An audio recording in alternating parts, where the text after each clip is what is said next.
Hey guys, welcome to my YouTube channel. It's Queen Dinah here. During this pandemic, in my previous video, I didn't use a sanitizer, but remember to use your sanitizer and have a mask nearby. So during this video, we're going to discuss my experience in Addis Ababa and what I observed.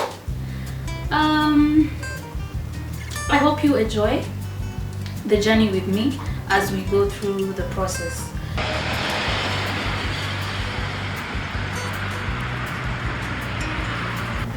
The first thing that I observed was that the airport is so huge, you need to ask for assistance.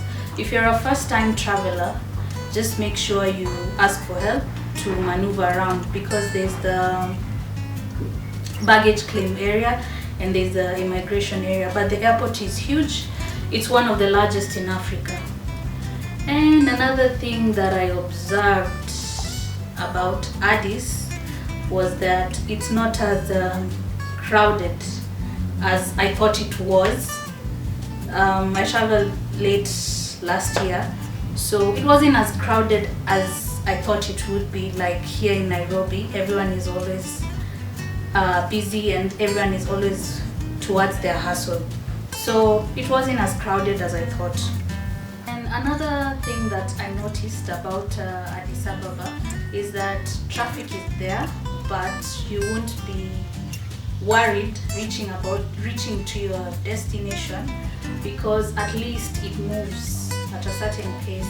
You may be stuck for like 10 minutes, then it starts moving. So it's not as badly off as you being stuck maybe somewhere in Thika Road. It's not as that badly off.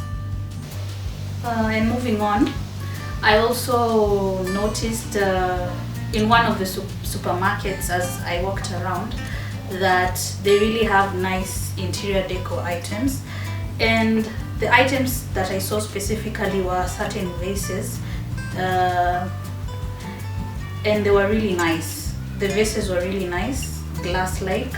So if you're an interior decorator and you happen to be in Addis, you can search for those items. The vases were really nice, different colors, and I'm very sure that you'd like them.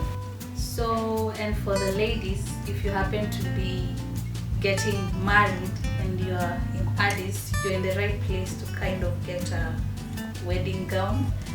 And even the guys are not left out, because I happen to bump around various bridal shops with items for men and items for women. So Ethiopian weddings are usually flashy with dancing and lights all over. So I'm very sure if you're getting married and you happen to be in Addis, you're in the right place to make a purchase.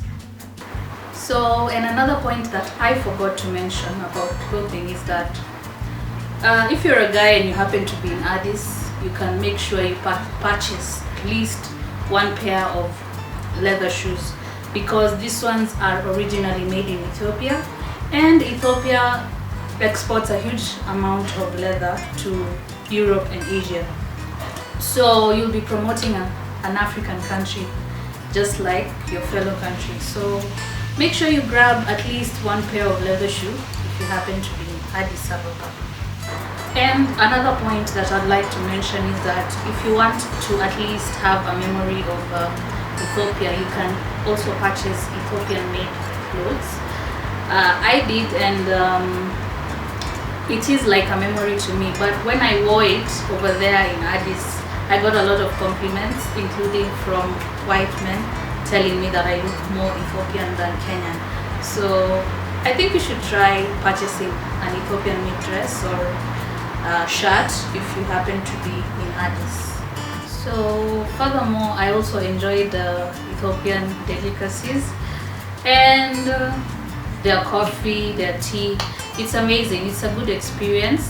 I kind of came back probably feeling like I've lost weight, because their food is a bit healthy.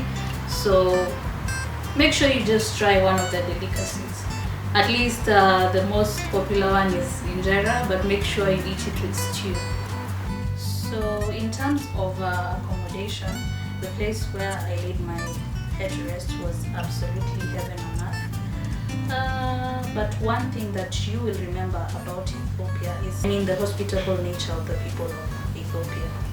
Lastly, traveling to Ethiopia made me a bit curious about the Rastafarian culture. I knew about reggae music, but their culture not much. So it kind of made me to do research and still more research about the Rastafarian culture. Wrapping up, I discovered that traveling is good for you, and it actually makes you to be less judgmental of other people and their cultures. You learn, for example, there are people from Spain, there are people from China, there are people from Rwanda, Burundi. It opens up your head, and at least you're not as judgmental as you were before. You're not in that box of, fine, I'm from my country, and the only thing I know about is my country. So the exposure is good, and I would urge anyone to do so, to travel. But stick to the coronavirus guidelines, and it's up to you. If you want to travel now, stick to the guidelines. If you want to travel after corona is over, it's still up to you. So like, comment and subscribe, and also turn on the notifications.